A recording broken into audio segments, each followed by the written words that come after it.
शांति। कल्याणानां निधानं कलिमलमथनं पावनं पावनानां पाथेयं यन्मुमुक्षो सपदि परपदप्राप्ते प्रस्थितस्य विश्रामस्थानमेकं कविवरवचसां जीवनं सज्जनानां बीजं धर्मद्रुमस्य प्रभवतु भवतां भूतये रामनाम। यस्याङ्के च विभाति भूधरसुता देवापगामस्तके भाले बालविधुर्गले च गर्लं यस्योरसव्यालराट् सोऽयं भूतिविभूषणः सुरवरः सर्वाधिपः सर्वदा सर्वः सर्वगतः शिवः शशिनिभा श्रीशंकर पातु माम्। मूकं करोति वाचालं पंगुं लंघयते गिरिं यत्कृपातमहं वन्दे परमानन्दमाधवं। वसुदेवसुतं देवं कंसचाणूरमर्दनं देवकी परमानन्दं कृष्णं वन्दे जगद्गुरुम्। नमो ब्रह्मण्यदेवाय गो ब्राह्मणहिताय च जगद्हिताय कृष्णाय गोविन्दाय नमो नमः। नारायणं नमस्कृत्य नरं चैव नरोत्तमं देवीं सरस्वतीं व्यासं ततो जयमुदीरयेत्। परम सम्माननीय मंच पर विराजमान देवी संपत मंडल आश्रम के अध्यक्ष माननीय वीतराग शांत मूर्ति स्वामी सहजानंद जी, उनके योग्यतम शिष्य श्री ज्योतिर्मयानंद जी, उनके पार्श्व में विराजमान स्वामी जी महाराज, वेद मंत्रों के द्वारा इस वातावरण को परिशुद्धि और पवित्रता प्रदान करने वाले रायबरेली के विद्वान ब्राह्मणगण, अपने उच्च स्वर से आप सबको वैदिक पूजन पद्धति से गुरुदेव का स्मरण कराने वाले साहित्य व्याकरणाचार्य मेरे विद्वान शिष्य रामानुजानंद ब्रह्मचारी जी अपने पवित्र रामायण की स्वर लहरी में आपके मन को रसपूर्ण दिव्य सरिता में स्नान कराने वाले और विदेश में भी मेरे साथ रामायण की कथा के द्वारा इंग्लैंड के अनेक नगरों में लोगों को अपनी रसमयी कथा से प्रभावित करने वाले हमारे शिष्य श्री रविशंकर रामायणी जी, रामानुजाचार्य रामानुज ब्रह्मचारी ने भी उज्जैन कुंभ में दीक्षा ली। और अभी अभी बड़ी अच्छी बात हुई कि वे 4 दिन पूर्व ही दक्षिण अफ्रीका के जोहान्सबर्ग नगर में अपनी कथा करके लौटे और रायबरेली में आके और उन्होंने वाजपेयी परिवार के आग्रह को स्वीकार किया।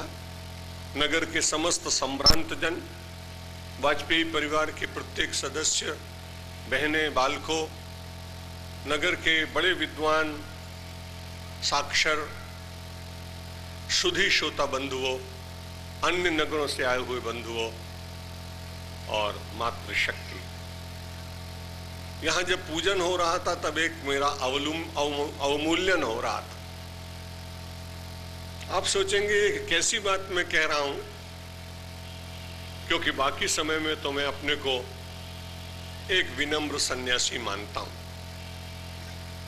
लेकिन जब वैदिक मंत्रों के द्वारा मेरी पूजा होने लगती है तब मैं सिर झुकाकर विचार करता हूं, इस समय मैं सन्यासी नहीं, इस समय मैं पोस्टमैन हूं और लोगों की पूजा परमात्मा तक पहुंचाऊं, और वही कार्य मुझसे हुआ। आप ऐसा बिल्कुल मत मानिए कि मेरा पूजन हुआ है। संसार में कई बार ऐसी स्थिति आती है कि भगवान जब नहीं मिल पाते तो हम किसी को भगवान मान लेते हैं। कुछ वर्षों पूर्व मुझे महाराष्ट्र में जाने का अवसर मिला और एक गांव के पंडित जी पूजा की सब सामग्री लाए लेकिन गणपति भगवान को भूले आए। गांव के लोगों से कहा गणपति की मूर्ति लाओ, पर ऐसा गांव की मूर्ति मिली नहीं। तो पंडित जी ने सोचा अब करें क्या। अपने यजमान को कहा कि पान के ऊपर सुपारी रखो और मैं सुपारी में गणपति भगवान को बुलाता हूं। और वे बड़े प्रसन्न हो गए। गणपति अथर्वशीर्ष से प्रार्थना हुई, गणपति का आह्वान हुआ।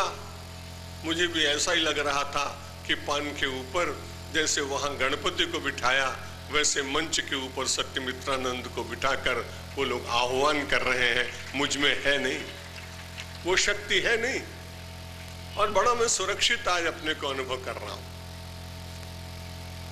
वैसे तो मैं कभी लोगों के पहरे में चलता नहीं हूं। अटल बिहारी वाजपेयी जी, उससे पहले श्रीमती इंदिरा गांधी जी, श्री ज्ञानी जैल सिंह जी, नरसिंह राव जी, मेरे बहुत सब परिचित लोग रहे और बार बार कहते रहे महाराज आप भ्रमण करते हैं, सामान्य लोग अपने साथ अंगरक्षक रखते हैं, केंद्र सरकार आपकी व्यवस्था करे। मैंने कहा नहीं, यदि केंद्र सरकार व्यवस्था करेगी तो भगवान मेरी व्यवस्था करना बंद कर देंगे, इसलिए मैं तुम्हारी व्यवस्था नहीं चाहता। पर आज मुझे बड़ा अच्छा लग रहा है कि मैं बड़ा सुरक्षित हूं। छोटी आयु में व्यक्ति को बहुत सुरक्षा की आवश्यकता नहीं पड़ती, लेकिन जब 75 वर्ष का हो जाए तब थोड़ी आवश्यकता पड़ती।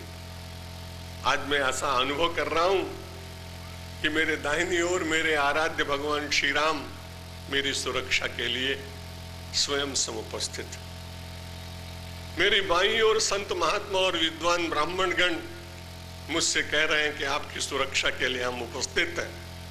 और वशिष्ठ महाराज की ये पर्णकुटीर और पीछे गाय की माता से गोवे से लिपा हुआ ये मंच, ये गाय माता कह रही है और वशिष्ठ जी की नंदिनी मानो कह रही है। स्वयं वशिष्ठ जी कह रहे हैं सन्यासी तो चिंता मत कर, अब वो चारों तरफ से तो सुरक्षित है और मुख से भगवान का नाम लूंगा, अंतर से वे सुरक्षा प्रदान करेंगे। आप भी ऐसी सुरक्षा के बीच में रहने का प्रयत्न करें तो जगत में आप निर्भय हो जाएं। भारतीय संस्कृति का सबसे बड़ा संदेश है ये कि व्यक्ति के जीवन में निर्भयता आनी चाहिए।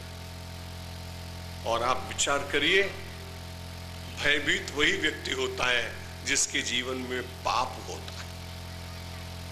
निष्पाप व्यक्ति किससे डरेगा? क्यों डरेगा? उसको अपने आराध्य पर इतना विश्वास होता है, अपने आचरण पर आत्मगौरव होता है, अपनी दिनचर्या के समर्पण पर निरंतर वो विचार करता है, और जितना निष्पाप जो होता है उतना ही वो निर्भय होता है। और इसीलिए इस देश का प्राचीन इतिहास निर्भयता से परिपूर्ण दिखाई पड़ता है।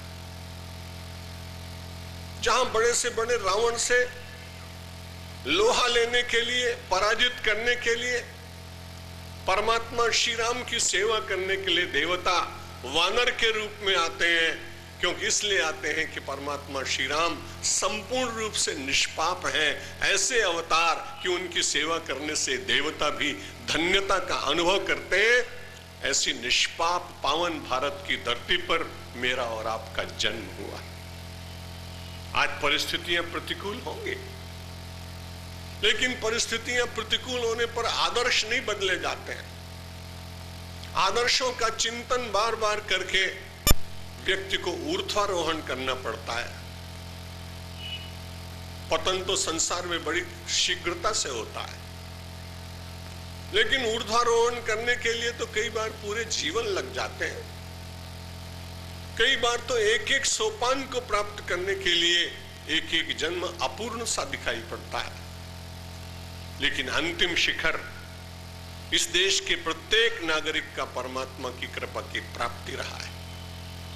वेदांत की दृष्टि से देखें तो आत्मज्ञान रहा है, और मुझे लगता है आज नहीं तो कल भारत निश्चित रूप से अपने उद्देश्य को प्राप्त करेगा, जहां इस देश का नागरिक केवल भौतिक सुविधा का नहीं बल्कि आत्म सुख को अपने जीवन का सर्वोच्च प्राप्तव्य मानकर उस दिशा में चलने का प्रयत्न करेगा। जब बुराइयां बहुत बढ़ जाती हैं कोई भी वस्तु सीमा पर पहुंचने के बाद उसे लौटना ही पड़ता है। चारों ओर का परिदृश्य देखने के बाद कई बार सदाचारी व्यक्तियों को चिंता होनी स्वाभाविक, लेकिन तब मैं विचार करता हूं कि एवरेस्ट बहुत ऊंचा है और उस एवरेस्ट पर पहुंचने के लिए कई कई वर्ष तक उन पर्वतारोहियों को प्रयत्न करना पड़ता है और वो कई वर्षों के प्रयत्न के बाद एवरेस्ट के शिखर को जब छूते हैं तो कोई व्यक्ति उनसे कहे कि बहुत वर्ष की साधना के बाद आपको एवरेस्ट का शिखर मिला है, अब आप यहीं निवास कीजिए। वो यात्री कहता है, पर्वतारोही कहता है कि नहीं, हर ऊंचाई पर पहुंचने के बाद व्यक्ति को उपत्यका में उतरना ही पड़ता है। मुझे ऐसा लगता है कि हम सब लोग आदर्शों के शिखर पर कभी बैठे थे, काल की गति के कारण उपत्यका में आना पड़ा, लेकिन शिखर बुला रहा है और भारतवर्ष का वह दिव्य अध्यात्म शिखर संसार को निश्चित रूप से अपने पास बुलाकर शांति और शीतलता का संदेश देगा। ऐसा प्रत्येक भारतवासी के मन में विश्वास जगना चाहिए। इस विश्वास को जागृत करके तो हम आगे बढ़ सकते हैं, भ्रष्टाचार को मिटा सकते हैं, सदाचार की स्थापना कर सकते हैं, सौहार्दमय वातावरण का निर्माण कर सकते हैं, घृणा और ईर्ष्या को दूर कर सकते हैं और मानव के भीतर एक ही अनुस्यूत परमात्मा तत्व का दर्शन करा सकते हैं। ये सारे सिद्धांत केवल ग्रंथों के लिए नहीं, इस समाज के लिए, उस समाज को इसकी प्रेरणा धीरे धीरे प्राप्त होती है। मुझे तो आप रायबरेली आने में स्वर्गीय श्री रामेश्वर वाजपेयी जी का बड़ा पुण्य और उनके परिवार के प्रत्येक सदस्य के मन में सत्कर्म करते रहने की जो सदिच्छा जागी है, वो दिवंगत रामेश्वर जी वाजपेयी के ही पवित्र संस्कारों का फल है, ऐसा मैं मानता हूं। उन्होंने कई बार मुझे यहां लाने का प्रयत्न किया। आज मैं अपने मार्गदर्शक और अपने अग्रज तुल्य स्वामी धर्मानंद जी सरस्वती महाराज का स्मरण करता हूं कि देवी संपद महामंडल के एक वार्षिकोत्सव में मुझे इस नगर का उन्होंने दर्शन करा दिया। ये भगवान की बड़ी इच्छा कि जिस नगर में जाता हूं वहां सम्मेलनों में तो 50 संत आते हैं, लेकिन किसी संत का उस नगर के साथ नाता जुड़ जाए, ऐसे संतों की श्रेणी में परमात्मा का अनुग्रह पात्र मैं व्यक्ति हूं कि जहां गया वहां का बन जाता हूं और वहां के लोग मुझे अपना मान लेते हैं। इसमें आपकी बड़ाई है। ऐसा ही रेणुकूट में हुआ और ऐसा ही रवि शास्त्री जी और रामानुज ब्रह्मचारी जी ने लंदन में देखा 1000 कुंड का यज्ञ। इंग्लैंड में 30,000 लोगों का एक साथ शाकाहारी भोजन, लगभग 30,000 लोगों को लाने के लिए 1000 से ज्यादा गाड़ियां, पार्किंग का प्रबंध। और वहां पर अंग्रेज सरकार ने, वहां के पुलिस कमिश्नर ने अपना अभिमत प्रकट किया कि यदि ये दूसरे समुदाय का सम्मेलन होता तो हमको 600 पुलिस का प्रबंध करना पड़ता, पर यह समन्वय परिवार और यह अकिंचन सन्यासी, इसके प्रति लोगों का प्रेम कि हमको केवल 60 सिपाही रखने पड़े, इसलिए हिंदू समाज का वहां गौरव बढ़ गया। लोगों ने अनुभव किया कि संसार में सबसे ज्यादा शांति की प्रस्थापना करने वाला यदि कोई समुदाय है तो वो हिंदू है, और इसलिए हम सब लोगों के उन सारी श्रेष्ठताओं को विश्व में फिर से एक बार स्थापित करने का अवसर मिलना चाहिए, जहां हम सब लोग किसी से द्वेष नहीं करते, हम कट्टरता पर विश्वास नहीं करते, लेकिन कभी कभी बड़ी कठिनाई होती है कि हमारी सहिष्णुता को लोग कायरता जब मानने लगते हैं तो उस समय अपने समाज को जागृत करने के लिए कभी शौर्यमय प्रवचन भी करने पड़ते हैं। सद्गुण बहुत आवश्यक है, लेकिन जिस सद्गुण के द्वारा आपके जीवन और आपके संस्कार, आपके स्मृतियां, आपके ग्रंथ, आपके पंथ, आपके संत, आपके मंदिर, आपके देवालय आपके पूजा स्थल यदि अपमानित होने लगे और उस समय भी आप सहिष्णुता को अपना सद्गुण मानने लगे, तो ये सद्गुण नहीं होगा, ये तो देश के साथ अन्याय होगा। इसलिए व्यक्ति को अपने भीतर सद्गुणों को धारण करते हुए कब कितनी आवश्यकता है, किस सीमा तक, इसका विचार बारंबार करना पड़ेगा। मुझे आपने आमंत्रित किया, श्री गायत्री देवी जी ने बहुत आग्रह किया, ललित की धर्मपत्नी जी ने, मुझे स्मरण नहीं रहा था, उन्होंने कहा, आपने कहा मैं गए अमृत वर्ष में, अमृत महोत्सव वर्ष में 3 दिन के लिए रायबरेली आऊंगा। मैंने कहा बहुत लोगों ने मुझे आमंत्रित किया है और मुझे कारण कई बार थोड़ा सा झूठ बोलना पड़ता है, मुझे कष्ट भी होता है, क्योंकि जब किसी नगरवासी लोग मिलकर कहते हैं महाराज आपको वार्डमेर आना है, मैं कहता है जरूर आऊंगा। उसके बाद दूसरा व्यक्ति कहता है नहीं आपको तो जैसलमेर चलना है, मैंने कहा जरूर चलूंगा। तीसरा व्यक्ति कहता है नहीं महाराज आपको नागौर चलना है, चौथा कहता है जयपुर चलना है, पांचवा कहता है चेन्नई चलना है। अब सब लोगों को मैं यदि मैं कहूं कि मैं नहीं चलूंगा तो जल्दी नाराज हो जाए, इसलिए बड़ी नम्रता पूर्वक कहता हूं हाँ आएंगे, चलेंगे। अब मुझे तो मालूम नहीं कि वो पकड़ लेगा इस शब्द को, तो ऐसा पकड़ रखने वाली एक बहन मिली और उसने कहा महाराज आपने हमको कहा था कि 3 दिन का समय देंगे और आप नहीं आए, तो आप देखो आप वचन का पालन करते हैं कि नहीं ये तो आप जाने। इसलिए विवश होकर मैंने आत्मनिरीक्षण किया और आपके इस पंडाल में अपनी शब्द प्रसून समर्पित करने के लिए समुपस्थित हो। मैंने अपनी सभी सभाओं में लगभग इस बात को कहा है, फिर दोहरा देता हूं कि सचमुच में प्रवचन नहीं करता। 48 वर्ष की सेवा में ईश्वर के मेरे ऊपर जो सबसे बड़ा अनुग्रह है कि उसने कभी ऐसा मुझे नहीं कहा कि तू प्रवचन करने जा रहा है। मुझे कभी ऐसा लगा नहीं कि मैं भाषण करने जा रहा हूं, कभी ऐसा मन में विचार नहीं आया कि मैं उपदेश करूंगा। तब मेरे एक मित्र ने पूछा प्रवचन नहीं करते तो रोज तो प्रवचन छपते तो हैं। मैंने कहा अब मैं उसके लिए क्या कर सकता हूं। बोला आप भाषण करते हैं ये भी लोग कहते हैं। मैंने कहा मेरा कोई दोष नहीं इसमें। आप उपदेश करते हैं अपने 2-4 मित्रों में बैठकर। मैंने कहा इसमें भी मेरा कोई दोष नहीं। तो बोला महाराज ये सब करने के बाद करते क्या हो बताओ, जब सबका निषेध ही कर दिया तो क्यों घूम रहे हो, पागल हो क्या। उसने कहा हाँ। मैंने कहा कि हाँ, इस देश में कुछ लोगों को पागल बनना पड़ता है।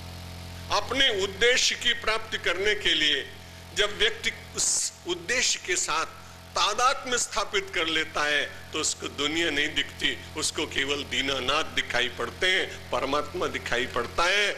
इसलिए मैं प्रवचन नहीं करता हूँ। जब मंच पर बैठता हूँ, राम जी का ध्यान करता हूँ, मंगलाचरण करने के बाद और उसके बाद कहता हूँ अरे मेरे भगवान बड़ी कृपा की, इतने हजार आपके रूप प्रकट हो गए, इतनी सीता माता और इतने राम के अंश ये सब विराजमान हो गए, और मंगलाचरण करने के बाद प्रवचन नहीं, भाषण नहीं, उपदेश नहीं, अपने शब्दों के फूलों से आपकी अर्चना करता हूं। और उसमें भगवान ने मेरी कृपा की। 48 वर्ष भी उसमें बड़ा सुख मिलता है, क्योंकि यदि आपने भाषण किया तो फिर माइक छूटेगा नहीं, कोई ले लेगा तो मुझसे साथ द्वेष हो जाएगा। प्रवचन करेंगे तो अपने को लगा है बहुत बड़ा आदमी हूं।